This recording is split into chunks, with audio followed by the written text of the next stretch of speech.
네, 여러분들 반갑습니다. 고스톱의 최정민의 정치해보쇼 닭간다. 오늘 이제 2월 13일 너무 놀라지 마십시오. 금요일입니다. 13일의 금요일이 또 오랜만에 왔습니다. 뭐 사실은 뭐 이제 13일의 금요일이라고 해서 뭐 놀랄 건 없습니다만 저는 어렸을 때 트라우마 때문에 13일의 금요일이 되면은 살짝쿵 쫄더라고요. 저처럼 쪼신 분 계셨다면 저희 방송 보고 같이 극복해보자고요. 자, 오늘도 여러분들 저희 채널 구독과 좋아요 좀 많이 눌러주시고 알람 설정까지 해주시면은 진짜 26년 복 많이 받으실 거라고 믿습니다. 오늘도 많이 구독과 좋아요 많이 눌러주시길 바라겠습니다. 오늘도 끊임없는 댓글로 저희 방송 많이 응원해 주시길 바라겠습니다. 자, 그렇다면 오늘 함께 해주실 세 분을 만나보도록 하겠습니다. 먼저 우리 김도영 한국일보 기자님 나오셨습니다. 컴온. 반갑습니다. 처음 뵙는 분이에요. 네. 이 프로는 지금 처음이고요. 그 오후에 2시에 하는 거는 한 두 번 해보나? 저는 처음이군요. 네, 맞습니다. 팬입니다. 그렇구나. 네. 감사합니다. 팬이어서 감사합니다. 그 파란색 옷을 입고 오신 거 보니까 여기까지 하겠습니다. 원래 한국이 좀 그래요. 국민의힘 분들 만나면 한국일보 좌파라고 합니다. 근데 민주당 출입하면 또 한국일보는 우파라고 합니다. 그래요? 그러면 본인 입장에서는 뭐 중도를 지키려고 노력한다. 저희는 중도죠. 그러려고 노력한다. 알겠습니다. 한국일보 약간 무지갯빛. 약간 여러 가지가 있구나. 그 소수당 좋아하고 약간 왠지 퀴어 축제 나갈 것 같다. 그런 이미지가 좀 그런 느낌으로. 깨어 있다는 뜻이니까. 감사합니다. 좋게 해주네요. 좋게 얘기해줘. 매기는 거예요. 사실 뭐 그 보는 사람마다 다 색깔이 다르다고 판단하세요. 알겠습니다. 오늘 뭐 얘기를 나눠보면은 뭐 한국일보가 이런 색깔이구나라는 걸 저도 알 수 있지 않을까라는 생각이 듭니다. 한국일보는 아니고요. 김도영이라고. 김도영의 색깔을 알 수 있는. 저는 그냥 있는 사실만 전달해드리겠습니다. 알겠습니다. 장혜찬 뭐 여의도 연구원 부원장 나오셨습니다. 컴온. 네, 안녕하세요. 오늘 굉장히 컨디션이 안 좋습니다. 컨디션이 안 좋은 거구나. 네. 저는 감기가 너무 심하게 걸려가지고. 굉장히 고급진 컨셉으로 나온 줄 알았어요. 고급진? 아니면 굉장히 얌전하게 인사하길래. 네. 저 목이 안 좋아서 목이 너무 아파요. 지금 목소리도 맞아갖고. 알겠습니다. 요즘 진짜 여러분들 감기 조심하셔야 돼요. 감기가 엄청 유행이고 요즘 감기 진짜 힘들다고 하더라고요. 그러니까 나을만 해서 좀 무리하면 다시 또 걸리고 또 좀 완전히 끝이 잘 안 나는 것 같아요. 저는 3주째 이러고 있는데. 3주나 됐어. 그러니까 좀 몸 관리를 좀 잘하셔야 됩니다. 몸 관리 잘하기 위해서 좋은 방법이 있는데 잠시 후에 소개를 해드리도록 하겠습니다. 자, 이어서 우리 개혁연구원의 우리 부원장이신 우리 김영인 부원장님 나오셨습니다. 반갑습니다. 네, 안녕하세요. 네, 반갑습니다. 저희 그 닭간다는 처음이신가요? 아니면 저랑만 처음이신가요? 닭간다는 처음이고 저희는 사실 처음은 아니죠. 그렇죠. 네. 사적으로 하지만 뵌 적이 있습니다. 네. 어쨌든 개혁연구원의 우리 부원장님 나오셨습니다. 개혁신당이 어찌보면 대표로 나오신 거죠? 네. 그런가요? 네. 알겠습니다. 목소리가 굉장히 고급진데 네. 또 이분의 성향과 스타일을 한번 토크로서 한번 알아보는 시간 잠시 후에 갖도록 하겠습니다. 네. 자, 여러분들 감기 걸리신 분들 굉장히 많으실 것 같은데 그분들을 위해서 아주 신나는 쇼핑 준비해 드리도록 하겠습니다.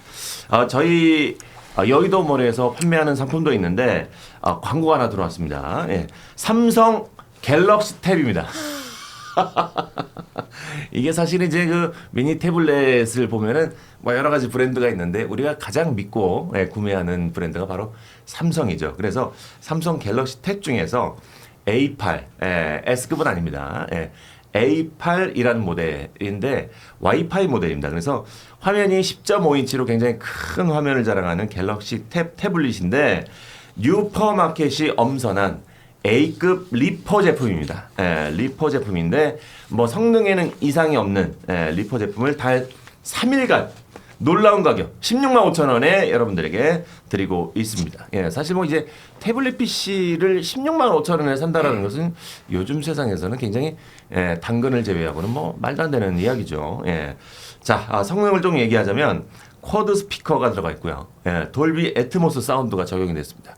쿼드 스피커라는 얘기는 스피커가 무려 4개나 들어갔다는 얘기고 애트모스 사운드가 적용이 됐다는 것은 입체감 있는 사운드가 적용이 됐다. 그래서 영화나 강의 들을 때 몰입감이 굉장히 뛰어난다. 이런 얘기를 드릴 수가 있고 바디 자체가 메탈 바디가 적용이 돼서 굉장히 슬림하고 스타일리시하면서 단단하고 고급스러운 느낌을 주는 그런 태블릿 PC라고 보면 될 것 같습니다. 예. 지금 구매하시면은 여기 옆에 까만색으로 이렇게 둘러싸여 있습니다. 예. 이 케이스가 이게 적용이 됐는데 이게 그냥 케이스가 아닙니다. 삼성 정품 케이스가 들어가 있어가지고 사실 이 정품 케이스는 가격도 만만치가 않은데 요거를 지금 구매하시는 분들에게만 무료로 예, 선물 드리도록 하겠습니다. 태블릿 PC 필요하신 분들 100만 원 가까이 되는 가격 뭐 태블릿 PC도 굉장히 많은데 부담스러워하지 마시고 정말 가볍게 살 수 있는 가격 16만 5천 원에 삼성 A8 태블릿 갤럭시 탭을 여러분들 바로 구매해 보시길 바라겠습니다. 정말 16만 5천 원이면은 거저 드리는 거 아니겠습니까? 진짜 싸다. 싼 가격에 여러분들 많이 이용해 보시기 바라겠습니다. 혹시라도 뭐 이번에 또 자녀가 또 내려오는데 요거 하나 선물해 주면 좋겠다라고 하시는 분들도 굉장히 있을 것 같은데 16만 5천 원 부담스럽지 않으니까 요것도 사실 우리나라 우리 쇼핑몰은 뭐 이런 거 많이 소개하잖아요. 싼 가격에 사서 받는 사람이 우와 비싼 느낌으로 받을 수 있는 그런 제품들 많으니까 이게 정치인들도 좋아요. 왜요? 제가 최고위원회의나 공개 석상을 많이 가잖아요. 네. 그냥 있으면 되게 없어 보여. 그렇지. 지금 하나 놔드리시죠. 앞에. 태블릿 같은 거 살짝 하나 깔아놓고 자 요거 그 네, 지금 약간 앞에 좀 여기다 하나 스탠드 놔드려. 이렇게 딱 이렇게 아니 이렇게 딱 보고 이렇게 타이핑을 하고 가면 뭔가 좀 있어 보여. 그렇지. 보이죠. 비어 있는 거보다 좀 없어 보이거든. 그렇다고 해서 핸드폰 이런 걸 보고 있으면은 근데 뭘 대단한 것도 안 해요. 그냥 자기 원고 그냥 여기 띄워놓는 건데. 그렇지. 종이로 보면 좀 없어 보이니까 네. 이렇게 보면 약간 프롬프터 보듯이 쓰는 게 단데. 그렇지. 그게 좀 있어 보입니다. 별거 아니지만 이게 사실 이게 모양새가 있어 보이는. 예전에 안철수 의원이 많이 했어요. 이렇게 딱 이렇게 갖다 놓고 초반에. 그랬어요. 저는 많이. 진짜 많이들 써요. 요거 하나쯤은 이렇게 우리 분명히 있어야 장예찬 부원장님 하나 놔드려야겠어요. 네. 방송 패널들도 이거 하면서 막 실시간으로 뉴스도 막 보고. 막. 그러니까 요즘에는 부모님한테 보일러 놔드리지 않습니다. 네. 태블릿 PC 놔드리는 거죠. 갤럭시 탭 한번 꼭 이용해 보시길 바라겠습니다. 자 그리고 여의도몰에서 자랑하는 오늘 상품 소개해 드릴 텐데 감기 걸리신 분들 뜨끈한 국물 굉장히 필요하실 것 같습니다. 감기를 극복하실 수 있는 보양제 바로 떡국입니다. 그리고 또 이제 우리가 곧 있으면 설이지 않습니까?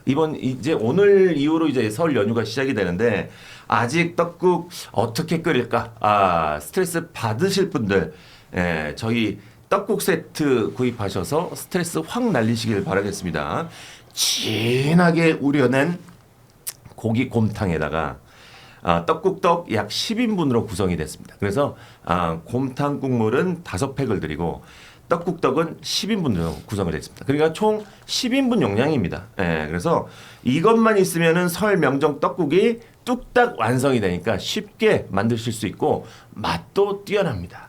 그래서 야 어르신들이 딱 드셨을 때 야 떡국 진짜 맛있게 잘 끓였다. 야 누가 끓였어? 라고 칭찬받을 수 있는 저희가 드리는 떡국 세트에다가 약간 파송송이랑 김가루만 살짝 올리면은 이야 이거 떡국 너 진짜 음식 솜씨가 정말 많이 늘었구나 라는 소리를 들으실 수 있는 떡국 세트 무려 39,900원밖에 하지 않습니다. 거기다가 배송비 안 받습니다. 굉장히 싼 가격이죠. 합리적인 가격으로 여러분들 설 명절 선물하실 분들도 지금 서두르시면 좋을 것 같습니다.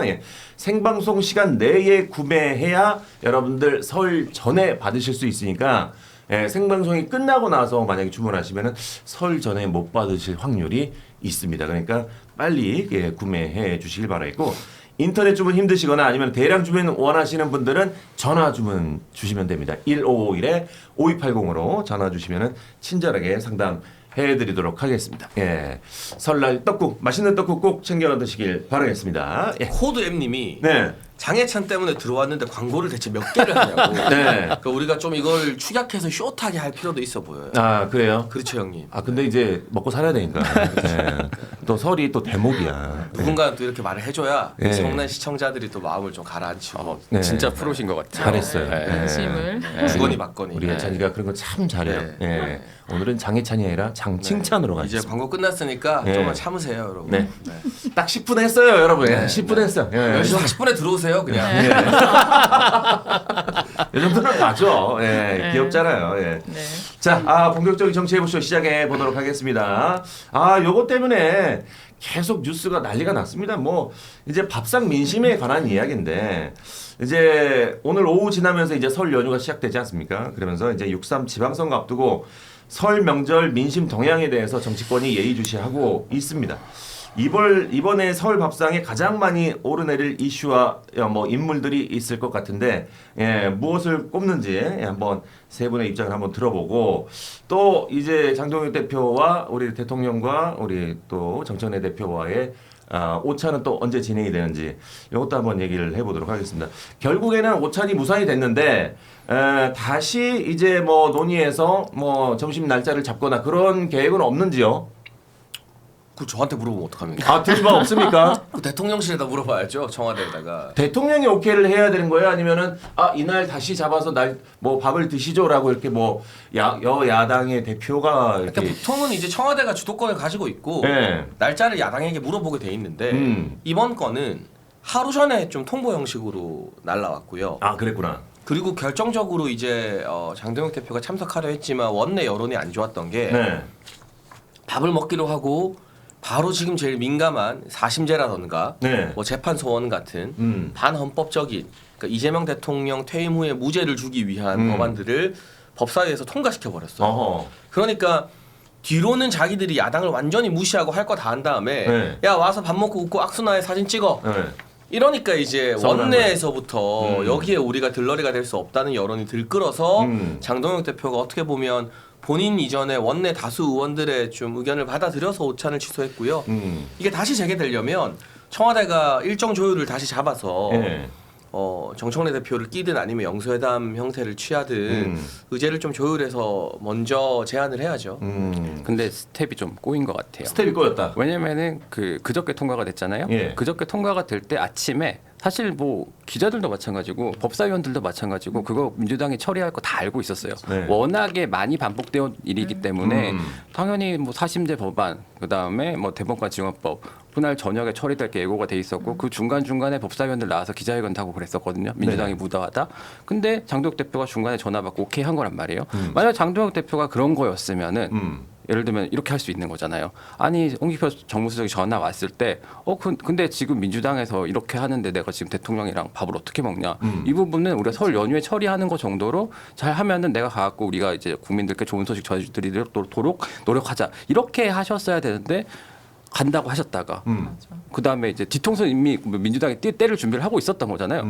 때를 준비를 하고 있었는데 맞고 나서 그다음에 다시 이게 안 된다고 하면은 솔직히 좀 뭐랄까 모양새가 좋진 않죠. 특히나 네. 점심 약속 가기로 한 건데 네. 안 가기로 했다면 모를까. 맞습니다. 그리고 저희가 일반적으로도 약속을 1시간 앞두고 약속을 취소하진 않거든요. 네네. 그런데 뭐 분명히 뭐 4일 교섭단체 대표연설에서 직접 영수회담을 제안을 하셨어요. 그리고 어떻게 보면은 대통령실에서 이거는 주관을 했다기보다는 제안했는 걸 받은 형태거든요. 그리고 당일 최고위 발언에서도 상인들 피눈물 나는 소리를 전달하기 위해 청와대 가기로 마음을 먹었다고 밝히셨어요. 그렇게 의사를 밝히셨는데 갑자기 최고위들 뭐 재고 요청 하겠다라고 하고는 1시간 전에 약속을 깨는 건 굉장히 이게 좀 기본적으로 무례한 것이 아닌가. 그리고 그러니까 1시간 전까지 의사결정이 안 됐으면 그거는 저는 갔어야 됐다고 봐요. 가서 의견을 얘기를 하고 뭐 그게 들러리여서 못 간다라던가 아니면은 뭐 이렇게 법사위에서 통과를 했다라는 이건 다 예고가 돼 있었던 것들이기 때문에 이게 좀 그냥 이렇게 핑계지 않나. 그리고 제대로 된 리더십을 발휘하지 못하신 게 아닌가. 좀 그런 생각이 듭니다. 그러니까 저도 어느 정도 두 분 말씀에 공감하는 측면이 있거든요. 예. 뭐 이왕 그 홍익표 수석의 요청을 받았으면 가서 세게 말하고 분위기 싸해지더라도 들이받고 오는 게 낫지 않나 하는 아쉬움을 전 충분히 표명할 수 있다고 생각합니다. 다만 그 야당이 처한 상황이 역대 어느 때보다 그냥 무기력하게 민주당에 의해서 국회에서 짓밟히고 있는 상황이잖아요. 그런 무력감은 아마 소수상인 개혁신당도 많이 느끼고 있을 텐데 이 상황에서 장동혁 대표 개인이 아니라 그 원내에서 다수 의원들과 소통하는 신동욱 최고위원 같은 사람이 이걸 가지 말라고 공개적으로 이제 대표의 발목을 딱 잡아버렸거든요. 나쁜 뜻이 아니라 뭐 이를테면 이게 조선시대로 치면은 이제 충신들이 전하 뭐 통촉하옵소서 한 거죠. 그렇죠. 그리고 이제 장동혁 대표 입장에서는 그 원내 어떤 의원들의 의사라던가 이런 것도 존중을 해야 되고 그 원내 사안 때문에 송원석 원내대표랑 이런 분들이 굉장히 속된 말로 빡이 친 상황이었단 말이에요. 그러니까 이게 잘못하면 원내에서는 법안 처리로 부글부글 끓는데 네. 혼자 가서 맛있는 밥상 먹고 대통령이랑 사진 찍고 오는 그림이 될 수도 있으니 그렇지. 지금 뭔가 당이 좀 어수선했잖아요. 저희가 네. 한 1, 2주 동안. 그러니까 일단 당의 어떤 목소리들을 하나로 좀 통합하는 게 필요하지 않았나 이런 차원도 있는 것 같았어요. 뭐 여러 가지 고려해 볼 수 있었을 것 같은데 이재명 대통령 같은 게 윤석열 전 대통령이랑 첫 영수회담 당시에 이제 자기 할 말 쫙 읽고 왔잖아요. 네. 그리고 또 천하람 원내대표 얼마 전에 그쵸. 그 대통령 그 오찬 가가지고 네네. 할 말만 하고 밥 안 먹고 그냥 나왔잖아요. 아하. 뭐 그런 것들도 어떻게 보면 야당으로서 고려해 볼 수가 있는 건데 음. 약간 어쨌든 한국 정서에서 음. 밥 식사 약속을 당일에 그것도 대통령이 1시간 초청한 거를 전에. 1시간 전에 취소했다. 이거에 자체가 오히려 저는 국민의힘에 좀 해가 되지 않을까 생각이 들어요. 네, 맞습니다. 그리고 그때도 아마 그 뭐지 천하람 의원은 필리버스터 하고 그 오찬 때문에 24시간 하겠다고 처음에 생각을 했다가 그 필리버스터 끊고 갔어요. 근데 그때 이제 장동혁 대표는 단식에 들어가면서 이렇게 오찬을 안 가시는 걸로 저는 하셨던 걸로 기억을 하는데 네네. 자꾸 대통령과의 오찬을 뭐 의도가 됐든 아니면 상황이 그랬든 간에 이렇게 계속 하지 않는 것도 저는 그 바람직한 모습은 아니라고 보고 할 말이 있으면 가서 그냥 얘기를 하는 것이 맞지 않나. 그리고 이거 다른 하나는 원내에 계신 혹은 다른 그 뭐지 의원분들의 의견을 반영하는 것도 굉장히 중요하지만 이거는 앞에 나와서 그날 당일 아침에 발표하기 전에 조율이 될 수 있었던 부분이라고 생각을 해요. 그런데 나와서 이야기는 다 하셔놓고서는 갑자기 몇 시간 만에 그리고 약속 1시간 전에 말을 바꾸는 거는 어떻게 보면 장동혁 그 대표의 리더십 그리고 이 당 안에서의 의사결정 구조에 대해서 한 마음으로 가고 있는가 이런 것들이 겉으로 드러나기 전에 조율이 되기는 어려운가 이런 여러 가지 질문들을 좀 던지게 되는 것 같습니다. 거기 이제 어찌 보면은 장동혁 대표는 원래 밥을 먹자고 했는데 먹으러 가려고 했는데 이제 옆에 있는 분들이 많이 말렸어요. 뭐 이제 뭐 최고위원분들도 마찬가지지만 전한길 씨도 좀 전한길 씨도 그거를 여기에 하는 이거 말도 안 되는 얘기지만 아 뭐 중요할 수 있죠. 방송 때가 많이 탔다. 전한길 씨도 얘기해서 의견을 밝힐 수 있지. 아니 마치 전한길 씨가 얘기하니까 마치 밥을 안 먹은 것처럼 이제 타이밍이 그랬잖아. 그러니까 그래서 늘 지금 국민의힘에서 네. 기자들도 국민의힘 출입 기자들도 마찬가지고 문제가 되는 게 그거예요. 확실하게 끊어주면 저희가 그렇게 여지를 안 두게 되는데 여지를 안 줘야 되거든요. 근데 지금 말씀하신 것처럼 늘 여지가 생겨요. 전한길 씨가 필요한 말했는데 그 다음날 안 가. 뭐 이런 식의 패턴들이 맞아요. 반복되다 보니까 그걸 계속해서 어쨌든 간에 완전히 끊어내지 못하고 안고 가야 되는 상황인 거잖아요. 그 딜레마를 장해찬 최고 같은 분께서 많이 끊어내려고 노력하시는 거 아는데 쉽지가 않더라고요. 정말 좋은 리더십은 사실 그건 것 같아요. 예측 가능해야 된다고 보거든요. 네. 네, 그래서 앞으로 어떤 일이 일어나고 어떤 행보를 할지를 예측 가능해야 되는데 뭐 장 대표님께서 말씀하셨지만 뭔가 자꾸 바뀌는 거예요. 그러니까 분명히 저는 최근에 이렇게 국민의힘의 이렇게 행보를 보면 이렇게 일단 한동훈 대표 쫓아내고 그 뭐지 집결하자 그리고 그러고 나서 중도로 외연을 확장하자라는 스탠스를 취하시고 계시다고 저는 생각을 했거든요. 근데 지금 하는 걸 보면 아 그런 스탠스를 취하려고 하였으나 우리는 한쪽으로 더 가겠다라는 액션 으로밖에 안 보이지 않나. 그러니까 예측이 전혀 불가능한 그러니까 좋은 리더십이라고 말하기 좀 어렵지 않나 싶어요. 이 전한길 씨나 이 고성국 씨 같은 분들이 이제 언론에 계속 주목을 받고 이게 이슈화가 된다는 게 사실 이게 정치적으로 이게 맞는 건지 사실은 이제 궁금한데. 국민의힘에는 큰 부담이고요. 예. 제가 알기로는 두 분 다 장동혁 대표와 직접적인 연락은 하지 않은 지 꽤 된 걸로 압니다. 아하. 전한길 씨 같은 경우는 오히려 그래서 장동혁 대표에 대한 불만을 지금 막 토로하고 있는 상황이거든요. 정말 영향을 받고 뭐 소통을 하는 사이면 불만을 왜 토로하겠어요? 유튜브에서 말할 필요는 없는. 그게 굉장한 지금 보수 진영 내 이슈이기도 하고. 근데 저는 국민의힘이 일부 뭐 보수 유튜브의 영향에서 좀 벗어나야 된다는 언론의 지적에 동의하는 측면이 있으면서도 좀 프레임이 국민의힘에게 과도하게 집중되는 것은 아닌가. 사실 민주당의 김어준 씨나 뭐 매불쇼하는 최욱 씨, 뭐 지금 이제 친명계 유튜브에서는 이동형, 오창석 작가 이런 사람들 프로그램에는 국무총리나 국회의장이 나가요. 해외 순방 갔다 오면 거기다 보고해요. 아하. 대통령 비서실장이 나가요. 그래. 윤석열 정부 때 그랬으면 나라 뒤집어졌지 않았겠습니까? 윤석열 정부 때 적어도 대통령 비서실장이 고성국 TV 나가고 그러진 않았잖아요. 근데 그거는 이미 너무 만연해서 아 원래 그런 거야가 돼버리고 국민의힘에서 고성국 박사나 전한길 씨 같은 경우는 막 너무 언론에서 막 화들짝 해버리니까 저는 그 비판이 일리 없다는 건 아닌데 저희가 귀담아 들어야 되는데 균형감 차원에서 너무 프레이밍이 이쪽에만 스코프가 째어 있는 것은 아닌가 싶은 생각이 들고 오히려 김어준이나 이동영이나 이런 사람들이 직접 이재명 정부나 민주당의 고위 관계자들과 연락하고 거기에 주요 정치인들이 출연하는 거에 비하면 고성국 전한길 두 분은 영향력이 세긴 하지만 장애에 머물러 있고 지금 실질적으로 대표와 직접 소통이 되는 것도 아니다. 근데 이게 필요하다면 선거에 도움이 되다면 지금 제가 봤을 때는 좀 일정 부분 약간 위험 수위까지 올라와 있는 걸로 보이거든요. 그러면 우리는 거기에 영향받지 않는다고 뭐 지도부에서 저는 제가 아무리 방송 가서 그 말을 해봤자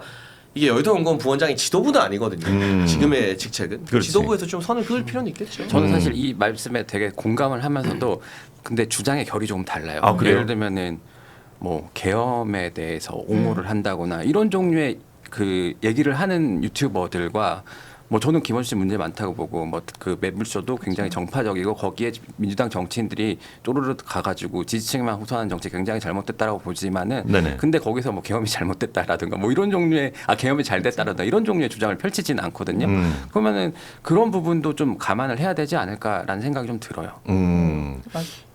맞습니다. 그 핵심은 사실 그거예요. 그러니까 뭐 저도 뭐 그 김어준 방송이나 이런 것들 부적절하다 생각하고 최근에도 그런 것들이 있지 않았습니까? 뭐 엠바고인데 뭐 그쵸. 이렇게 그 막 나오고 대통령 순방을 얘기를 네. 해버렸죠. 그러니까 그거는 사실 말이 안 되는 거거든요. 그런데 말씀하신 것처럼 이런 사안에 대해서도 우리가 보기는 봐야 되겠지만 이렇게 관점이 좀 다른 거죠. 여기에서는 뭐 이렇게 계엄이나 탄핵이나 부정선거에 대한 이야기들을 하는 거는 사실은 민주주의 근간에 대한 이야기를 또 하고 있는 거기 때문에 이걸 단순하게 뭐 이렇게 이런 유튜버들이 이야기하는 거고 여기에는 뭐 의원들이 이렇게 나가서 이야기하지 않는 건 아니냐라는 관점으로 보는 거랑은 좀 달리 봐야 된다고 생각은 해요. 근데 저는 어쨌든 이 논란이 막 제가 지금 한 3일 동안 일본에 출장을 가 있다 왔는데 그랬구나.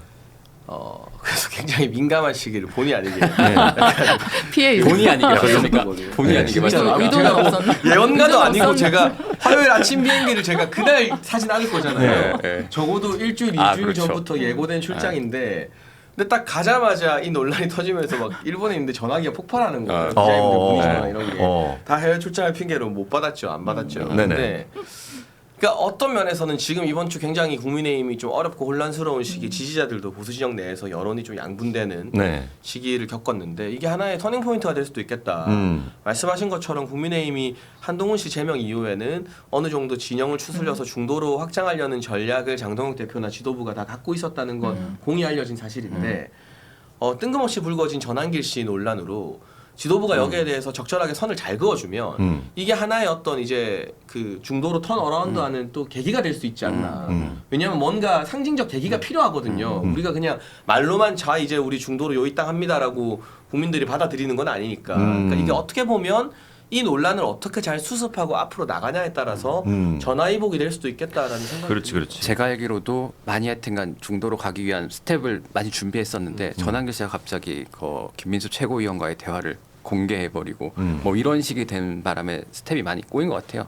그리고 장해찬 최고님이 아마 일본에 갔었던 것도 사태를 정리하는데 아주 일본에 가셨기 때문에 사태 정리가 잘 안 풀리지 않나 그런 생각이 들어요. 아하. 계셨으면 좀 깔끔하게 매듭지었을 것 같은데. 아, 장희찬 부원장이 한국에 있었으면은 조금 훨씬 더 더, 예, 네. 현명하게 풀었을 텐데. 네. 아, 장희찬 부원장은 왜 회피했을까요? 회피가 아니라 아니 2주 전, 3주 전에 예고된 이게 자민당 총선 네, 끝나고 그치. 저도 그 윤석열 정부가 참 잘한 것 중에 하나가 한일 관계 정상화거든요. 네. 그래서 저희가 최고위원 할 때도 그 자민당 정치인들이랑 교류가 되게 많고 이번에 다카이치 사나에 제가 워낙 관심 많이 가지고 있는 정치인이라 압승을 했잖아요. 네. 그렇죠. 그래서 그 좀 원래 교류라던가 이런 것들이 예고돼 있었는데 아, 그랬구나. 그걸 갑자기 내가 그거 피하려고 갔다는 게 당연히 내가 공항으로 못해 도피하는 것도 아니고 귀국하셔야죠. 맞아요. 근데 저는 좀 그건 있는 것 같아요. 그러니까는 이렇게 세력을 집결하고 나서 중도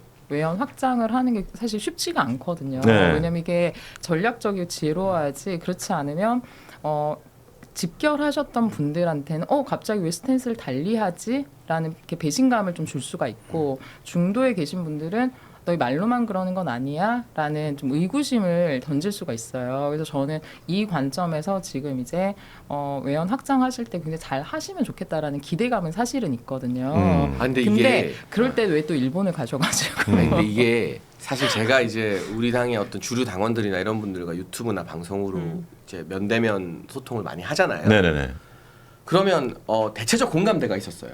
한동훈만 잘라라. 그러니까 한동훈만 정리하면 이제 장동혁 대표가 선거 승리를 위해서 중도 확장 노선을 가는 걸 우린 다 용인하겠다는 게 적어도 제가 체감하는 절대 다수 당원들의 좀 공통된 공감대였어요. 그러면 이제 소위 말하는 스피커들이 있죠. 각 진영의 영향력을 가지고 있는. 그럼 그 스피커들도 그런 방향으로 좀 분위기를 타면 이게 턴어라운드가 좀 자연스러웠을 텐데 그 와중에 전환길이라는 또 영향력을 무시할 수 없는 스피커가 돌출 행동을 해버린 여기 거예요. 잡고 있는 네. 거지, 못 가게. 그러니까 저는 이게 전략적으로 뭐 전환길 씨의 이런 발언이나 이런 것들이 국민의힘에 상당한 부담이 됐었다 생각하고 뭐 각자가 생각하는 옳고 그름은 너무 다양할 테지만 일단 양당제 정치에서 선거는 이기고 봐야 되는 거거든요. 근데 그런 차원에서 이왕 이렇게 불거졌으면 고육주책이든 전화위복이든 지도부가 그 전환기 씨와는 선을 좀 과감하게 긋는 메시지를 내면서 오히려 우리가 상징적으로 그만큼 더 중도로 갈 거다라는 거 보여주는 게 지금 시점에서 필요한 수습 대책이다. 아하. 저는 그런 생각을 합니다. 그거를 굉장히 조금 더 일찍 얘기해 줬으면 좋았을 텐데. 굉장히 합리적이세요. 예, 네. 그러니까 장해찬이 일본 간 걸 알고 청와대실에서 야 장해찬이 없으니까 빨리 밥 먹자 이렇게 얘기한 건 아닌가? 그 정도 그 정도 존재가 장해찬의 영향력이 26년에 어마어마합니다 지금. 예. 대통령실에서도 지금 장해찬의 스케줄 다 깨고 일정 있어요. 방송 때가 많이 탔어. 시사를 진행을 오래 하더니 형님. 재밌습니다. 근데 어제 청와대 오찬이 취소가 돼서 가장 많이 피해를 본 사람이 정청래 대표다라는 얘기도 있던데 요거는 왜 그런 얘기가 나올까요? 예. 일단은 그 민주당이 합당으로 극심한 내용을 겪었잖아요. 네. 종북혁신당과의 합당. 그래가지고 정청래 대표가 정치적 그 공격을 엄청 많이 받고 솔직히 좀 무리한 합당 추진이긴 했어요. 그렇죠. 예. 네, 그 절차도 없고 최고위원들도 조국혁신당 의원들은 전날 알았는데 민주당 최고위원들은 당일 뭐 30분 전에 알고 뭐 이렇게 하니까 당연히 반발이 일어날 수밖에 없고 특히나 그게 이제 민주당 내에서는 대통령의 의중을 무시한 거다. 대통령을 견제하기 위한 거다. 자기 정치다. 이런 비판이 많이 나오는 상황에서 합당까지 무산이 됐잖아요. 네. 그러면은 뭐 어떻게 살아나야지 하고 고민을 하고 있는 찰나에 대통령이 밥 먹자고 불러준 거잖아요. 사진 한 장 박는 게 필요한 거거든요. 그렇지. 근데 그러면 이제 장동혁 대표가 안 갔다고 했잖아요. 그러면은 만약에 그럼 두 사람이라도 먹자라고 청와대에서 불러줬어야 되는데 안 먹었잖아요. 아하. 아예 행사가 무산됐잖아요. 아하. 그러니까 그러면은 시그널 이런 거죠. 정청래랑 둘은 안 만나. 둘은 좀 어색해. 둘은 안 예. 만나. 대통령이랑 여당 대표랑 만날 수도 있는 건데 네. 둘은 안 만나. 이렇게 되니까 굉장히 또 힘들어진 거죠. 그러니까 어떻게 보면 네. 그 장동혁 대표가 불참으로 인해서 장동혁 대표도 득실이 있겠지만 적어도 카운터파트인 여당 대표한테는 완벽한 실을 안겨준 성과는 있긴 해요. 그렇지. 그러니까 민주당 내분이 저는 지방선거용이 아니라 그 이후에 전대 때부터 다음 총선까지 계속 뿌리 깊게 반복될 거라고 보여지고 벌써 뉴스토마토 같은 매체에서는 차기 당권을 전제로 김민석 대 정청래 여론조사를 돌려서 발표해버리더라고요. 이게 또 박빙이 나왔어요. 네네. 30대 29가 하는. 그러니까 이 내분의 씨앗이 민주당 내에 잔존하고 있다는 거죠. 물론 정청래 대표가 한동훈처럼 정치 지능이 낮아서 대놓고 대통령을 들이받는 그런 멍청한 짓은 안 하지만 비유 좋았어요. 물 밑에서 이게 계속 꿀렁꿀렁거리고 있는데 네. 장동혁 대표가 불참함으로써 이재명 정청래가 투샷 잡힐 수 있는 기회를 어쨌든 박탈해버린 건 맞잖아요. 그렇지. 그럼 이게 국민의힘이 득점을 했느냐와는 별개로 민주당 내에서는 계속 지방선거를 앞두고 그 내분의 불씨가 계속 남아있게 되는 거죠. 근데 이제 아까 갈등의 불씨가 잔존했다라고 말씀하시는데 제가 봤을 때는 이미 활활 타오르고 있습니다. 활활 타오른다. 이거는 사실은 정청래 당대표가 됐을 때부터 예견됐던 일이고 이게 이번에 그냥 이렇게 더 불거지면서 이렇게 수면 위로 드러난 거라고 저는 봐요. 아하. 잔존하는 게 아니라. 아하, 그래요. 네. 네. 명청 이거- 갈등 다 예견하고 있었던 거고. 아하, 야, 그래요. 근데 이 정도로 우리가 생각했을 때는 약간 진짜 불씨라고 생각을 했는데 이게 지금 활활 타오르고 있다. 네. 우리가 생각했던 것보다 훨씬 더 지금 심각한 수준이다. 이제 시작이라고 봐요. 네, 어떻게 이번 보면. 계기를 시작이다. 통해 가지고 네. 민주당에 되게 이게 악재가 되는 게 뭐냐면요. 이번 네. 합당 사태를 계기로 해갖고 이제 차기 당권 구도가 명확하게 정리가 그렇죠. 됐습니다. 근데 지금 그 국무총리를 현직으로 끌어내려 가지고 말씀하신 것처럼 여론조사까지 돌리고 이거는 국정 운영에 사실 되게 도움이 안 되거든요. 그런 상황이 불거졌으니까 그리고 이제 계속 가는 거죠. 막상 김민숙 총리가 사퇴하고 전대 출마하면 바로 당무개입 논란 터질 거예요. 거 봐라. 네. 이거였네. 이게 되는 거예요. 네. 국무총리의 사퇴는 대통령의 재가가 있어야 돼요. 아하. 국무총리가 뭐 대통령이 그쵸. 허락하지도 않는데 국무총리가 그만둘 수 사표 있습니까? 쓰고 이런 거 그러면은 아니니까. 사퇴하고 전당대회 출마하는 것 자체가 이거는 이재명 대통령의 뜻이다라고 됩니다. 돼버리는 거고 이게 국민의힘에서는 당무 개입이라고 비난할 소지가 많죠. 아하, 그렇게 예측할 수 있다. 근데 만약 거기서 그 전대에서 그렇게 어거지로 나온 김민석이 지잖아요. 네. 그럼 바로 이재명 대통령 레임덕이에요. 맞아요. 그 이게 순간. 권력 구도를 네. 가지고 있는 거고 그 다음에 2028년 그 총선까지 그 권력 구도를 어떻게 가져가느냐를 이렇게 수면 위로 그냥 드러내고 있는 거니까. 옛날에 비슷한 사건이 문재인 전 대통령 때 이낙연 국무총리가 이제 사퇴를 하고 이제 전당대회를 나왔잖아요. 네네. 근데 이제 본인도 이제 당권 도전을 하고 싶었는데 국무총리 시절에 인터뷰에 이런 말했어요. 뭐 국무총리 사퇴는 뭐 대통령의 재가가 있어야 된다. 뭐 이런 취지로 이렇게 얘기를 했어요. 그러면은 그때 이제 다른 민주당에 있는 당권파들이 반발한 거예요. 친문들이. 그러면 대통령의 뜻과 당신의 전당대회 출마를 결부시킨 거다. 해가지고 난리 났고 그 발언 뭐 접고 뭐 이런 사태들도 있었어요. 아, 그러면은 지금 정청래 대표 같은 경우에는 굉장히 입지가 불안불안하겠네요.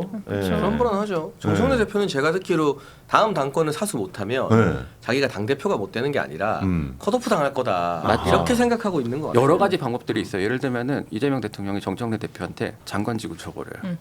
총선 시기 맞춰가지고. 아하. 그러면 출마도 못 하고요. 그쵸. 묶여요. 근데 대통령이 장관 줬는데 안 나갈 수 있습니까? 안 갈 수 있습니까? 그쵸. 그거는 쉽지가 않아요. 옛날에 노무현 전 대통령이 김근태 당시 열린우리당 원내대표가 주가 올라가니까 정치적으로 이렇게 좀 많이 타격을 주기 위해서 예. 복지부 장관을 줍니다. 네, 그래갖고 당대표 도전을 못했어요. 그런 일들이 있어요. 장관직을 그렇게 활용할 수도 있군요. 그리고 이게 진짜 우리 김 기자님이 무서운 이야기 해주셨는데 네. 제일 매기는 게 뭔지 아세요? 뭐예요? 보통은 장관직은 물 밑에서 던지고 수락을 해야 발표하잖아요. 던진 다음에 기사 흘려버리는 거야. 어떻게? 맞아요. 예를 들면 이재명 대통령이 정청래 여가부 장관 제의했다. 감독 한국일보 김도영 나와버리면 뭐 못 줄 거예요. 이제 지지자들이 그치. 다 알았어. 야 이거 안 받아? 너 감히 그치. 대통령의 부름을 거절해? 너의 당권 욕심 때문에? 그래. 이제 오도 가도 못하는 처지가 돼버릴 수 있는 거예요. 이야, 여러 그렇게- 가지가 있어요. 아마 그- 무서울 거예요. 야, 그렇게 정치를 할 수가 있구나. 네, 정치는 저도 이제 뭐 겉면만 취재하고 있지만 이제 속내를 들여다보면 정말 많은 것들이 오가. 근데 사실 이게 무서운 정치인 거죠. 이 내가 마음에 안 드는 반대파를 네. 누르고 밟아서 숙청해서 잘라내는 정치는 되게 쉬운 정치인 거고. 지금 그게 국힘에서 하고 있는 거 아닙니까? 이 사람에게 뭐잘안 들리네. 이 사람에게 그러니까 뭐 이재명 대통령이 이런 수까지 너무 노골적이라 쓸지는 모르지만, 네네.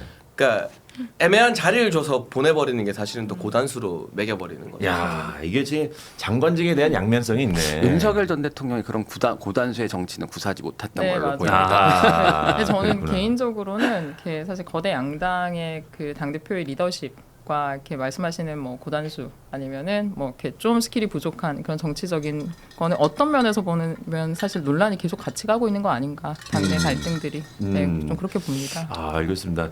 이해운 의원 같은 경우에는 이 장관직에 모든 걸 걸고 갔었는데, 네. 이 장관직이라는 게 사실은 어찌 보면은 누군가를 보낼 발목 수 잡을 수도 있는. 있는 약간 그런 직일 수도 있다. 야, 이거 재밌네요. 예, 정치 참 알면 알수록 재밌다, 재밌어, 유서 퍼니. 예, 라는 생각이 듭니다. 예, 자 모르겠다님께서 후원해 주셨습니다. 부원장님. 보수의 텃밭 대구 서문시장에서 대표님이 환영을 못 받았다고 하던데 어찌 된 건가요? 예. 윤어게인 목소리만 들리던데 그분들은 어떻게 또 알고 오셨는지 대구 당원만 대표가 오는지 몰랐나라고 이렇게 보내주셨습니다. 근데 그거는 환영 못 받았다는 거는 친한 게 어떤 의원의 일방적 인터뷰였던 것 같고, 뭐 저는 뭐 말씀드렸다시피 일본에 있어서 국내 뉴스를 평소처럼 많이 챙겨보진 않았지만 대구 가면 국민의힘 정치인들은 힘을 받죠 기본적으로. 그럼에도 불구하고 네. 이제 뉴스를 많이 안 보신 것 같은데 네. 제가 이제 저도 궁금해가지고 유튜브도 보고 네. 그다음에 대구 지역 여론이 어떤가. 네네. 대구 지역 지들을 이렇게 좀 찾아봤는데 네. 일단 대구 지역 그러면 영남일보 그리고 매일신문 뭐 이 정도인데 네. 영남일보에서 서문시장 장풍은 없었다라는 식으로 기사를 헤드라인을 뽑았어요. 없었다. 네, 되게 좀 이제 좀 많이 냉담했다라는 그 스케치가 많이 포함된 기사고요. 또 대구 신문에서는 국힘 잘 좀 해라 예전 같지 않은 서문시장 민심 이런 식으로 기사가 나갔어요. 그리고 실제로 제가 봐도 저는 예전에 이제 국민의힘 출입을 오래 했기 때문에 뭐 서문시장 갈 때마다 사람들 모이거나 뭐 이런 거 다 봤거든요. 근데 확실히 좀 적긴 적더라고요. 아, 그래요? 네. 아, 저희가 더 노력해야죠. 예. 어쨌든 장희찬은 외국 출장 갈 때 꼭 좀 여러 가지 좀 신경 좀 많이 쓰고 예. 뭐 터질 거 없나 이런 것도 확인도 하고 가셔야 될 것 같다는 근데 생각이 저는 듭니다. 진짜 자주 나가는 편이거든요. 예, 예, 예. 그냥 아무 당직이 없을 때도 두어 달에 한두 번은 짧게라도 일정도 있고 일도 있고 해서 나가는데 근데 꼭 나가면 뭔가 터지긴 해. 장혜찬은 몰래 나가야 될 것 같다. 요거를 스케줄을 누군가가 알면은 장혜찬이 해외 나가는 일정 보고 이때 터뜨리자 약간 그런 것도 있을 수 있으니까 예, 좀 조심해 주시고. 약간 진짜로 뭐랄까 장혜찬 최고의 어떤 스피커가 사실은 그 당권파라고 불리는 분들 사이에서 그렇게 큰 스피커가 없어요. 제가 봤을 때 유일하게 합리적인 목소리를 내주시는 거 아닌가 지금 상황에서는 그런 생각이 많이 들더라고요. 그러니까 좀 방송 좀 많이 나갔으면 좋겠어요. 저 말고도 다른 당권파 의원님들이나 당직자 의원님들. 아니 근데 합리적인 목소리를 내주셔야 되는데 뭐 또 부르는 입장에서도 부르기 힘든 것도 있어요. 네, 전 좀 그런 것 같아요. 네. 그러니까 합리적인 이야기를 하는 게 아니라 네. 좀 결이 나뉘어져서 네. 어떻게 보면 이렇게 뭐 이런 표현 해도 되나요? 뭐 이렇게 윤호개인을 강조하시는 분들 혹은 뭐 반대파 이게 좀 갈려지고 있어서 패널 분들을 모시는 것도 쉽지 않은 근데 것 같아요. 최근에는 또 보면 이미자 의원이나 또 강명구 조직부총장 이런 분들이 방송을 좀 나가면서 네. 그래도 장동혁 대표나 지도부 입장을 대변하려고 노력을 또 많이 하고 있는 것 같은데 어쨌든 국민의힘은 전통적으로 지금의 당권파뿐만이 아니라 방송 출연이나 인터뷰 나가는 게 정치인들한테 되게 안 된다고 생각하는 기류가 있어요. 네. 그러니까 열심히 평소에 싸우고 해봤자 말실수 하나 나오고 트집 잡히면 그냥 그걸로 아나니만 그냥 못한 그 나중에 꼬투리 잡힌다. 네. 근데 민주당은 제가 패널 생활 10년 넘게 했지만 옛날부터 방송 활동 기여도나 이런 걸 되게 많이 평가를 해주더라고요. 그러니까 그런 문화도 좀 국민의힘에서 바뀌어야 되는 것 같습니다. 이게 근데 그 확실히 방송사에서 어쨌든 친한계 패널들 많이 쓰잖아요. 그분들을 부르는 게 딱히 뭐 한동훈 전 대표 편이라서 그런 건 아니에요. 이분들이 잘해요. 기본적으로 잘해요. 방송을. 네, 방송을 잘해요. 그렇지. 방송을 잘하고 많이 보고 네. 그만큼 따라오니까 네. 그 사람들을 쓰는 거거든요. 되게 자본주의 논리예요. 음. 마찬가지로 그런 것들이 이제 당권파에서 예를 들면 미디어 대변인들이라든가 뭐 대변인들 보면은 사실은 말씀하신 것처럼 약간 문제가 되는 발언들 가끔씩 많이 하거든요. 그러면은 되게 방송사 입장에서 부담이 될 수밖에 없어요. 그런 것들을 좀 많이 알고 진짜 많은 노력이 필요해 보여요. 근데 요새는 그 친한계 패널 분들도 짜증을 많이 내셔가지고 방송하다가 화를 많이 내시고 하셔서 좀 정리가 되는 국면인 것 같습니다. 알겠습니다. 자, 우리 김인규님께서 또 후원해 주시면서 자, 사법도 완전 베네수엘라행 장악될 듯합니다. 언론도 조용하고 나라가 급속히 사회주의화 되는데 보수 진영은 서로 싸우기만 하고 뭐 하는 건지 정말 답답합니다라고 이렇게 보내주셨습니다. 예. 그리고 이준석이랑 한동훈이랑 장동혁은 지금 서로 단일 대우로 투쟁해야 되는 거 아닌가 심각합니다. 민주당 대법관 12명 중원 그것도 이재명이 12명 추천하고 예, 댓글 써주셨습니다. 가능합니까? 장현수 최고님. 어떤 부분이요? 이준석, 한동훈, 장동혁. 중간에 하나만 덜어내면 왜냐하면 개혁신당도 친한계와 연대할 뜻이 전혀 없고 그렇죠. 오늘 아침에도 이준석 대표가 페이스북에 친한계 비판하는 글을 올렸거든요. 네. 그 저희도 뭐 제명된 사람이고 근데 양당은 선거연대는 아니라도 입법공조나 민주당의 폭주에 대한 어떤 투쟁 공조는 충분히 할 수 있죠. 그렇죠, 맞습니다. 그렇지. 저희는 계속 얘기를 하는데 이렇게 뭐 국힘 내부에서 뭐 이런 말씀 좋아하실지 모르겠지만 정리 안 된 부분들 있지 않습니까? 그래서 저희가 이제 또 뭐 부정선거 관련해서 토론도 하고 근데 이거에 대한 스탠스가 정리가 안 되면 저희가 말씀하신 그런 한 그림으로 가기는 좀 어렵지만 그래도 국정 운영을 하는 데 있어서 필요한 부분들은 저희가 충분히 합리적으로 공조하고 함께 할 수 있는 거죠. 네. 지방선거에 대한 그 선거 연대는 개혁신당에서는 아직도 뭐 선을 긋고 있습니까? 그럼요. 저희는 선을 이렇게 제가 봤을 때는 할 이유가 없어 보여요. 할 이유가 없다. 네. 왜요? 아니 개혁신당에 득이 될 게 하나도 없잖아요. 네. 왜냐면은 그게 늘 큰 당이 작은 당의 표를 뺏어올 때 얼마 안 되는 표 뺏어올 때 쓰는 전략이에요. 쟤들은 어차피 우리랑 같이 갈 정당이기 때문에 그 우리를 찍어주세요라고 하는 거예요. 실제로 뭐 무슨 득이 있겠어요, 개혁신당에? 뭐 개혁신당에 서울시장 후보 자리 줄 겁니까?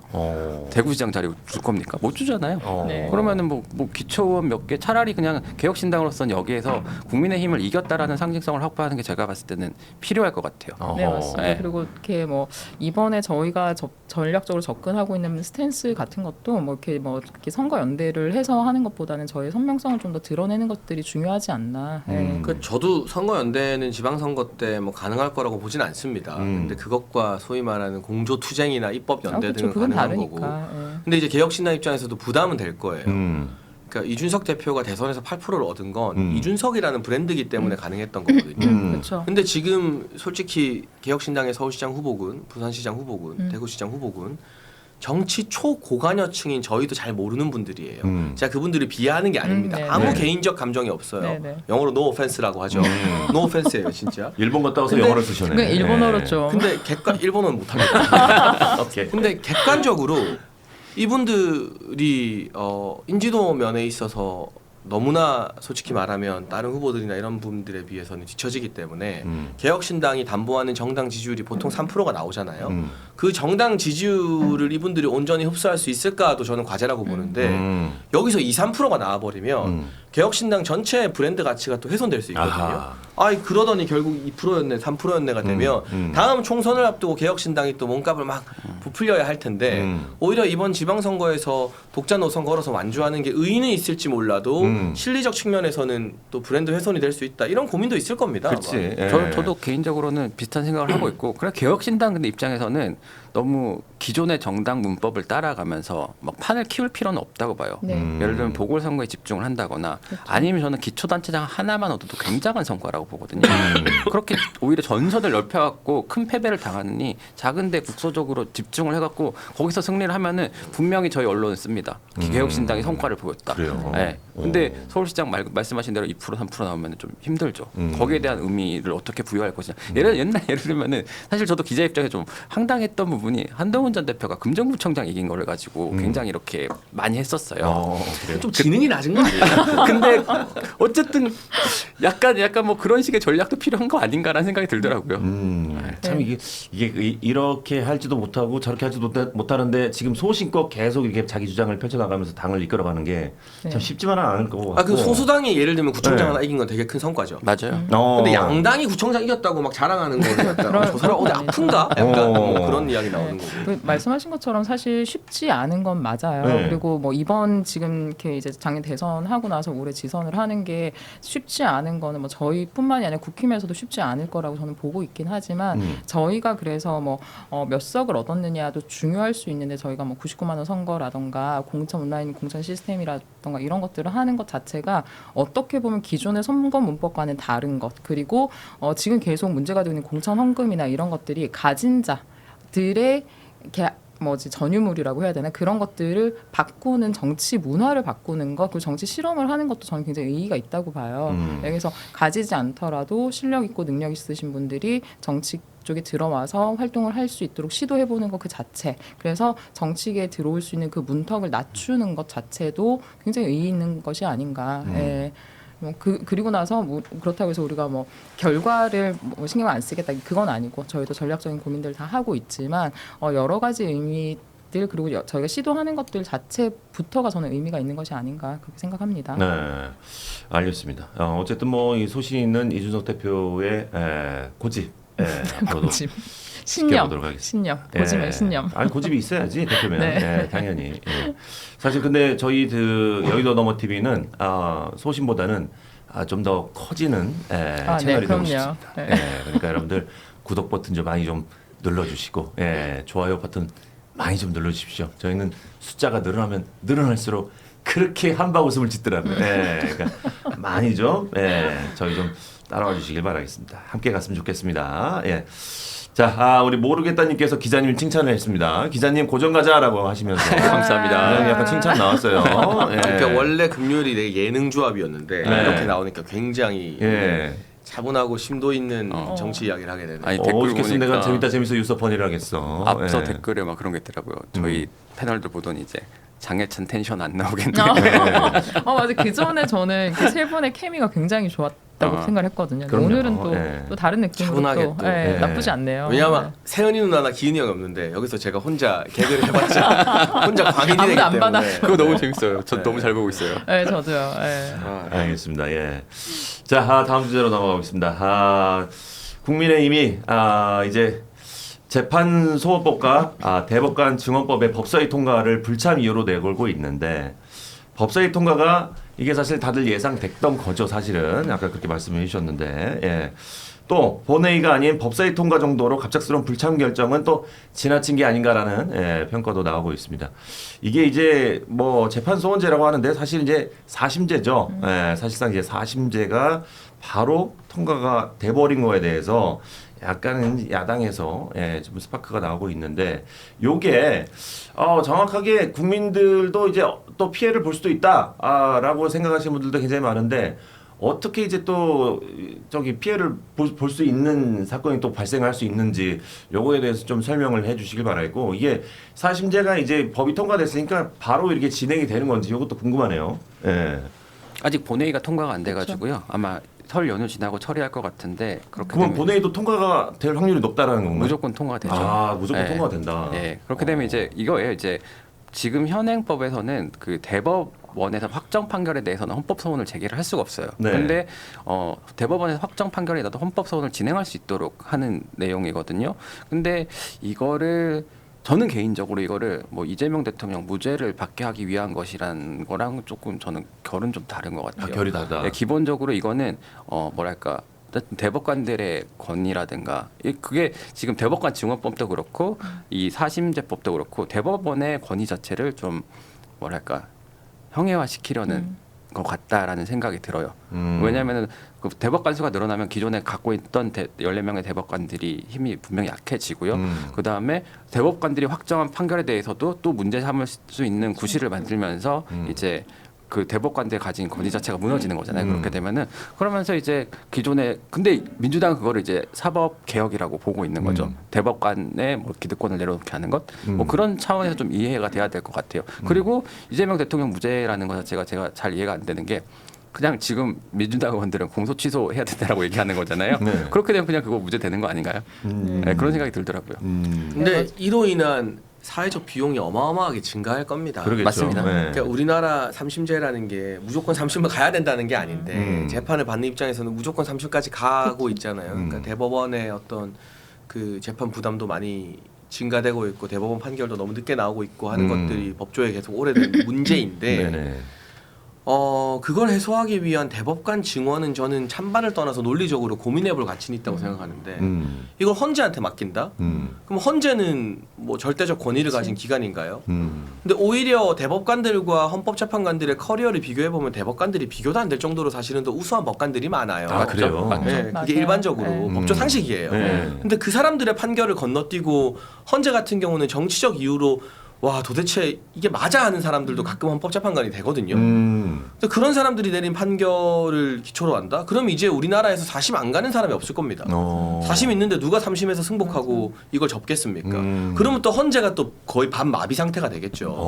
그러니까 이게 계속 부작용을 낳는 진짜 악법이기 때문에 오히려 대법관 증언 같은 경우는 이거를 누가 임명하느냐 대통령의 임명권을 좀 자제하고 사회 각계각층으로 이걸 돌리면 저는 고민해볼 가치가 있는 법안이라 생각하거든요. 아하. 근데 헌재로 4심제 간다 이거는 고민해볼 가치가 없는 이 한국 사법 시스템에 너무 많은 부담을 증가시키는 악법이라고 생각해요. 네, 맞아요. 그러니까 뭐 재판관도 사람이니까 뭐 헌재가 필요하다. 그럼 똑같이 헌재도 결국 사람이 하는 건데 그건 누가 감시하고 그거에 대해서는 우리가 어떻게 이야기를 할 거냐에 대한 퀘스천이 계속 남는 거예요. 그래서 결국에는 이거는 어떤 그러니까 논리적인 결함이 있는 거로 보이고 뭐 기본권 보호라는 얘기를 하지만 결국에는 대법관이랑 헌재의 그냥 권력 구도에서 누가 더 힘이 센가 뭐 이런 권력 투쟁의 관점으로도 좀 비춰지기는 하는 것 같습니다. 사실은 그 판사 이제 그동안 민주당이 이제 검찰 기득권을 뭐 무너뜨리겠다라고 네. 했잖아요. 그리고 근데 사실은 법조계 내부적으로 보면요 고쳐야 될 것들이 되게 많습니다. 그중에 이제 판사들은 이제 평생 독립을 위해서도 그렇지만 어쨌든간에 평생 직장이잖아요. 네. 보장이 되잖아요. 검찰보다 어떻게 보면 더 강한 그 영향력을 행사할 수 있는 거잖아요. 근데 이 부분에 대한 이 부분이 자기들이 그걸 어떻게 행사할 것이냐. 사실은 요즘엔 되게 이해하기 힘든 판결들도 많거든요. 네. 네, 뭐 그런 것들에 대한 개혁 작업을 민주당이 시도한다라는 건데 너무 제가 봤을 땐 거칠어요. 네. 과연 그러면 지금 4심제에 대한 헌법 소원에 대한 그 국민적 여론이 얼마나 숙성됐나라는 건 저는 아직까지 숙성되지는 않았다고 그렇죠, 보거든요. 그렇죠. 네. 사실은 이제 그 이런 4심제가 본회의가 통과가 되는 사실 자체도 국민들이 그렇게 큰 관심이 지금 별로 없어요. 사실 저 같은 경우에도 이제 닭간다를 진행을 하니까 아 사심제가 이거 진행이 되면 어떻게 되려나 너무 혼란스러울 것 같은데라는 생각을 저는 하는 거지.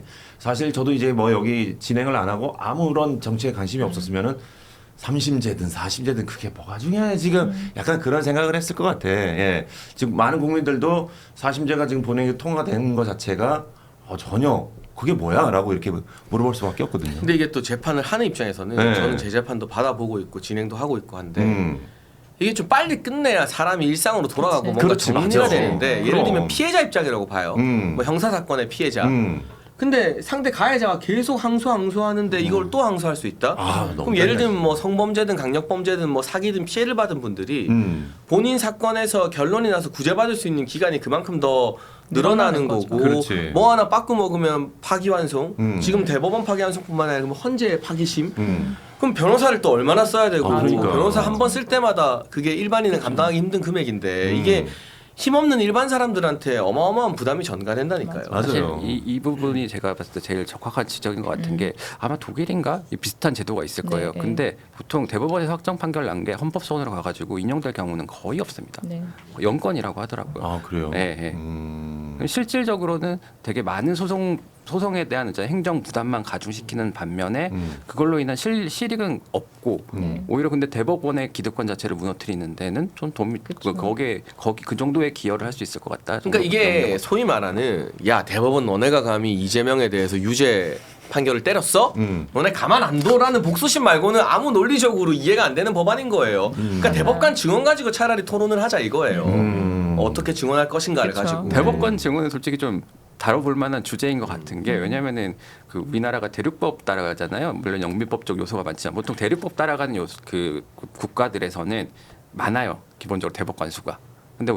근데 영국이나 미국 같은 경우에 되게 적잖아요. 그럼 그런 차원에서 저희들이 조금 좀 심도 있게 대법관 증언을 정말 어떻게 해가지고 그렇죠. 할 네. 것이냐는 좀 논의해볼 필요가 있다. 그리고 말씀하신 대로 추천 주체는 조금 더 뭐 야당에도 일부 많이 또 보장을 해주고 뭐 그런 것들이 필요하지 않나라는 생각이 들어요. 맞아요. 충분한 수기 과정을 걸치고 거기에 대해서 우리가 어떻게 공정성을 가져갈 수 있느냐에 대한 논의를 좀 하면 괜찮을 텐데 지금처럼 뭐 여당에서 단독으로 밀어붙인다라고 하면 의구심이 들 수밖에 없을 것 같아요. 그러니까 아까 기자님께서는 이거를 이재명 대통령의 사법 리스크 때문에 하는 거의 관점으로 보기는 어렵다라고는 하셨지만 사실 타이밍이나 밀어붙이는 방식을 보면은 그런 의구심이 들 수밖에 없다고 저는 생각을 하거든요. 그래서 조희대 대법원장이 공론화를 통한 충분한 수기 를 이야기를 하셨던 것처럼 우리가 그런 충분한 과정과 그 절차와 그리고 의구심이 들지 않는 방식으로 진행을 한다면 뭐 증언에 대해서도 저는 충분히 우리가 이야기해 볼 수 있지 않을까. 하지만 지금의 이런 방식은 좀 부적절하다. 뭐 그런 생각들은 있습니다. 네. 근데 제가 이제 그 잘 몰라서 얘기하는 건데 이게 대법관이 늘어나면은 뭐 장점과 단점이 있을 거 아닙니까? 일단은 지금 대법원의 업무가 굉장히 가중하다 그래갖고 사실은 법원도 좀 모순이 있어요. 지금 이게 4심제가 된다고 했잖아요. 근데 네. 예전에 대법원에서 상고법원이라는 걸 만들자고 해가지고 거기서 이제 실질적으로 4심제로 기능하게 하려는 시도를 한 적이 있거든요. 그게 뭐냐면은 이제 자기들에게 주어진 업무가 너무 과중하다 보니까 너무 일이 조금 많다. 나누자는 거예요. 네. 그럼 일단 대법관이 늘어나면은 그걸 일을 나누는 효과가 인원 있죠. 충원이 되는 거니까. 인원은 충원이 되는 거죠. 뭐 그런 효과는 있을 것 같고 다만 대법원에서 이제 상고법원을 하려고 했던 것 자체는 그거는 뭐랄까 대법관의 그 권위는 유지하고 싶은 거예요. 14명으로 딱 고정이 돼 있어야 자기들이 갖고 있는 그게 유지가 되거든요. 많아지면은 확실히 권위는 떨어질 수밖에 없는 거예요. 예를 들면 국회의원이 뭐 100명일 때랑 300명일 때랑 완전 다르잖아요. 뭐 그런 취지인 것 같아요. 지금 그 포인트는 또 이렇게 지금 현재 처리된 법원 조직법 개정안은 대법관 수를 14명에서 26명으로 이제 순차적으로 늘리게 되어 있는데 신임법관 12명 중에 4명의 증언은 공포 2년 경과, 4명은 3년 경과, 4명은 4년 경과 이렇게 되어 있어요. 그러면은 이재명 대통령 임기 중에 대법관 22명을 지명하게 되는 거예요. 그러니까 이거에 대해서도 이 의구심을 계속 가질 수밖에 없는 거인 거예요. 네, 그 이야기를 저는 하고 싶은 거고 거기에 대해서도 정말 방금 기자님 말씀하신 것처럼 그 업무의 부담을 과중함을 덜기 위한 정말 그런 순수한 의도만이 반영이 된 건가 좀 궁금하긴 하죠. 순수한 의도가 아닐 수도 있다. 네. 네. 근데 사실 국민의 입장에서는 대법관이 증원되는 게 훨씬 더 효율적인 거 아닌가라는 생각을 단순하게 할 수 있는데. 그러니까 이제 그 논의는 우리가 이렇게 토론이 가능한데 그쵸. 사심제가 자는 건 이게 토론의 가치가 네. 없는 네, 솔직히 말하면. 근데 그거를 민주당의 법조인 출신들이 나와서 진지하게 떠들고 앉아 있으니까. 약간 뭐라는 어떤 생각이 드냐면요. 사실 국민 삶과는 크게 직결되지 않는 맞아, 내용이에요. 상관없어요. 그게 네. 그런 것들이 뭐랄까 어쨌든 여론을 장식하고 네. 많은 공론의 장에 많은 부분을 차지하는 것 자체가 사실 저는 긍정적이지 않다고 봐요. 맞아요. 예, 뭔가 항상 뭐 국민을 위한다라고는 하고 있지만 정말 국민을 위한 법인지 혹은 국민을 위한 제도를 반영을 하는 건지는 좀 아닌 것 같아요. 전 거리가 있어 보입니다. 그렇습니다. 예, 이번 설 연휴 때 또 우리 가족들끼리 모여가지고 물론 뭐 가족들끼리 모여서 정치 얘기하다 보면은 또 이게 또 밥그릇이 날아가고 막 밥상 비우고 막 이럴 수 있기 때문에 최대한 자제하는 게 맞을 수도 있겠습니다만 혹시라도 이런 얘기가 나오면은 누구 얘기가 가장 많이 나올지도 참 궁금하네요. 예, 뭐 한동훈, 정청래, 뭐 조국, 뭐 이재명 대통령, 장동혁 뭐 대표 뭐 이들 중에 뭐 나올 것 같긴 한데 예, 뭐 지역마다 좀 다를 수도 있고 예, 어쨌든. 우리 근데 가족들끼리 모여서 정치 얘기를 안 하는 게 맞습니다. 근데 한 굳이 명이 시작하면은 이거는 이제 그렇지. 끝잡을 수가 없어. 예. 자리를 살 비우는 게 맞죠. 예, 전체적으로 입이 근질근질해. 사실 이제 가족끼리 대화를 해야 되는데 오랜만에 만나 보니까 대화 주제가 별로 없다 그러면은 누군가가 쓱 얘기한다고. 예, 쓱 얘기해요. 그럼 대통령부터 얘기한단 말이지. 근데 그러다 보면은 이제 밥상이 여러분 그냥 부동산 이야기 하시고요. 아 집값 왜 이렇게 많이 올랐나? 좀 너무 전세가 답답하지 않나요? 없다. 아니 이런 이야기 그러면 하시면 반대쪽 맥락에서 주식 얘기도 해야죠. 많이 그치. 올랐다. 네, 뭐 이런 그쵸, 얘기도 할 수 있을 맞아. 것 같아요. 예, 저 그냥 이거 그냥 거의 끝날 때 됐으니까 가볍게 물어보자면 세 분도 어찌 보면 이제 뭐 정치 전문가들이지만 경제 전문가들이기도 하다고 생각하니까 한번 슥 물어보면 부동산에 대해서 자 지금 부동산 집값을 잡기 위해서 이재명 대통령이 굉장히 무단한 노력을 하고 있는 것 같은데 세 분이 봤을 때는 부동산 집값을 잡기 위한 방법이 있다라고 생각하십니까? 아니면은 뭐 야 이거 한국은 부동산 집값 못 잡아라고 생각하시는 편인가요? 그 거대한 인식의 전환이 필요합니다. 거대한 인식이 전환이 필요하다. 집을 사면 돈이 된다라는 그거를 진짜 정치의 힘으로 바꾸기가 되게 어려워요. 그래서 뭔가 그걸 흘러나갈 곳들을 만들어줘야 되는데 저는 쉽지는 않다고 보여요. 집값을 잡는 것 자체가. 그 인식을 바꾸는 것 자체가 굉장히 어렵다고 봅니다. 아. 왜냐하면 눈에 보이잖아요. 네. 눈에 보이고 그게 자산 가치를 상승했다는 거를 오랜 경험으로 축적이 된 거잖아요. 그거를 이제 정권 5년 안에 하기는 힘들어 보인다. 아하. 우리 본장님 어떻게 생각하세요? 저는 이게 사실은 굉장히 많은 것들이 맞물려 있어요. 뭐 학군부터 뭐 서울수권 과밀화, 뭐 이렇게 산업 다 연결되어 있는데 가장 근본적인 문제는 문재인 정부 때도 그렇고 자유시장 경제를 정권으로 권력으로 뭔가 잡겠다라고 하는 것부터가 저는 패착이라고 보거든요. 그리고 이렇게 기본적으로는 길게 보고 우리가 이렇게 롱텀에서 어떤 아젠다를 세팅해서 가져가면은 해결될 수는 있지만 지금 이게 정책적인 문제를 자꾸 정치적인 이슈로 바꾸어서 뭔가 해결하는 것처럼 하는 게 이 문제를 해결하지 못하게 하는 이유이지 않나. 최근에도 뭐 공급을 하겠다라고 이야기를 하셨지만 연초에는 부동산 대책 없다라고 이재명 대통령이 얘기를 하다가 네. 이만큼 공급을 하겠다, 서울 수도권에 공급하겠다라고 해놓고서는 그때 얘기했는 게 그 공급 대책이라고 저는 안 하고 공급 예고제라고 표현을 했는데 왜냐하면 그대로 빨리 시행이 돼도 5년에서 7년 이내에 그게 공급이 돼요. 그러니까 결국에는 10년 안에 공급되기 굉장히 어렵다라는 거거든요. 그러면서 그때 2030 신혼부부 청년을 위하는 발언을 하셨어요. 그리고 그 이후에도 이렇게 2030을 위해서 본인이 하겠다. 그리고 이렇게 집 가지신 분들에 대한 마귀 이런 식의 표현을 하면서 프레임을 저는 이렇게 갈라치기의 프레임을 가지고 가신다고 보거든요. 그러니까는 이런 실질적으로 공급을 어떻게 할 것이고 정말 주택이 필요한 것에 대해서 우리가 어떻게 제도적으로 접근해야 되느냐. 를 하지 않고 이건 정치적인 접근이라고 저는 봐요. 그래서 이런 정치적인 접근을 계속하면 할수록 문제는 더 어려워지고 아하. 해결책은 소원해지지 않나 저는 그렇게 생각합니다. 저는 사실은 그래갖고 돈이 흘러갈 곳들을 만들어줘야 되는데 미국 같은 경우에는 사실은 되게 ETF라든가 연금 투자라든가 굉장히 많이 하잖아요. 네네. 근데 사실 저도 국민의힘이 안타까운 게 지금 민주당에서 하는 자본시장 선진 이런 작업들을 원래는 국민의힘이 했어야 되는 거예요. 맞아요. 돈이 흘러갈 곳들을 만들어주고 주식시장 부양시키고 이렇게 해야 되는 건데 기본적으로 국민의힘 의원들이요 주식으로 돈 안 벌시고요 부동산으로 돈 많이 버셔서 그래요. 부럽네요. 근데 네, 이게 부러워요. 부동산 이야기를 대통령이 많이 할수록 부동산은 오릅니다. 그 진보 좌파 정권의 실패의 역사고요. 그리고 그 좋은 집에 살고 싶고 좋은 학군에 살고 싶다라는 욕망을 인정하지 않으면 부동산은 더 그렇죠. 오릅니다. 왜냐하면 그 좋은 집과 좋은 학군이 더 희소해지면 그치. 인간의 맞아요. 욕망과 경제 성장을 따라갈 수가 없고 맞아. 코스피로 돈 번 사람들은 또 부동산에 투자하겠죠. 맞아. 돈 번 사람이 실질적으로 얼마 되지도 않는다고는 하지만 음. 근데 오히려 차라리 그 한강변의 아파트들, 여의도의 뭐 30년대 아파트들을 초고층으로 만들어줘서 그 아파트가 60억이 되든 100억이 되든 그게 뭐가 중요해요.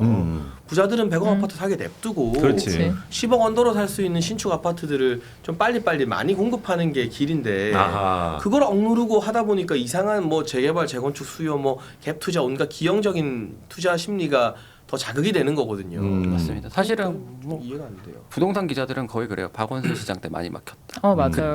그때 제대로 열었으면은 지금까지는 안 왔다. 맞아요. 그러니까 공급이 있으면 안정이 될 수밖에 없고 이렇게 좋은 집에 살고 싶은 사람의 욕망을 거스르거나 싸울 필요가 없어요. 그런데 문재인 정부 때 집값에는 자신 있다고 호언장담을 했고 그 호언장담을 하면서 집값을 못 잡고 권력을 놓쳤다 혹은 권력을 잃었다라고 생각하는 의식들이 좀 있으신 것 같아요. 그것이 지금 정부에도 좀 이어지고 있는 게 아닌가. 그럼 집값을 잡을 수가 없어요. 그러면. 네. 그러니까 이번에 부동산 대책을 하면서 민간 재개발 재건축에는 인센티브 주는 걸 다 국토부에서 그게 잘라버렸거든요. 말이 안 돼. 그러면 이제 민간이 안 하면 공공 위주의 재개발 재건축만 한다.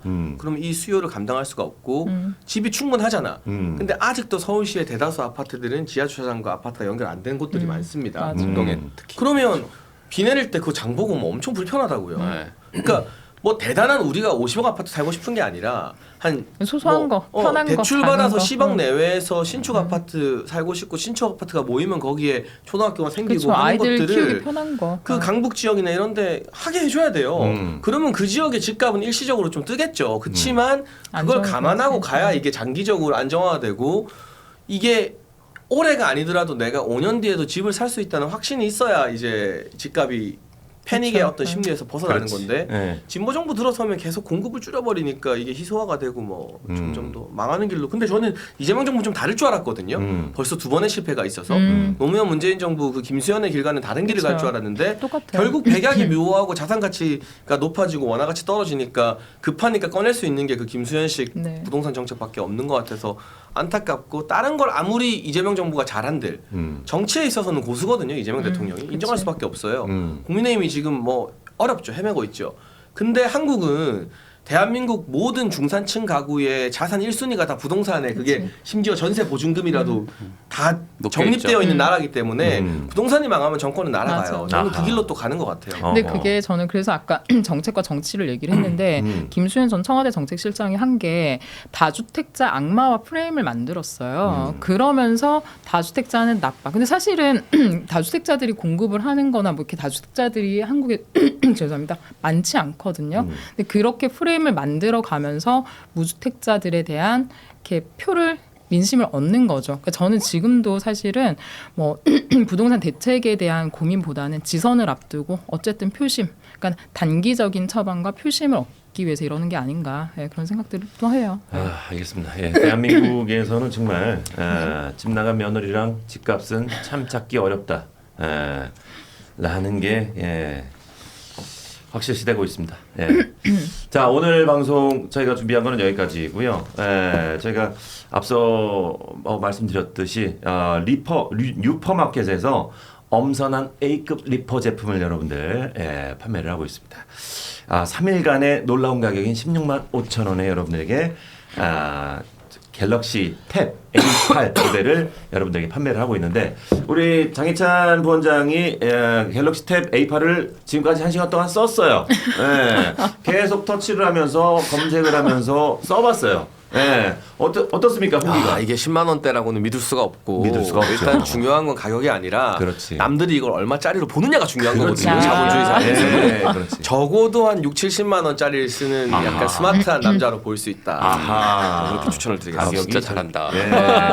절대 10만 원대에서 나올 수 없는 그런 퀄리티다. 잘안 먹으러 갑시다. 네. 알려드립니다. 태블릿 PC 필요하신 분들 뉴퍼마켓에 들어가셔서 꼭 구매해 주시길 바라겠습니다. 네. 자 이제 오늘부터 이제 연휴가 시작되는데 여러분들 가족들끼리 오랜만에 만나가지고 오손도손 정치 얘기하지 마시고 사이좋게 부동산 이야기 하십시오. 사이좋게 의미 있는 이야기, 가족들 이야기하시면서 좋은 시간 보내시길 바라겠습니다. 새해 복 많이 받으시고요. 오늘 방송 여기까지 하도록 하겠습니다. 저희는 다음 주 연휴 지나고 연휴 끝나고 다시 오전 10시 반에 돌아오도록 하겠습니다. 우리와 함께해 주신 우리 세 분 진심으로 고맙습니다. 감사합니다. 감사합니다. 네, 감사합니다.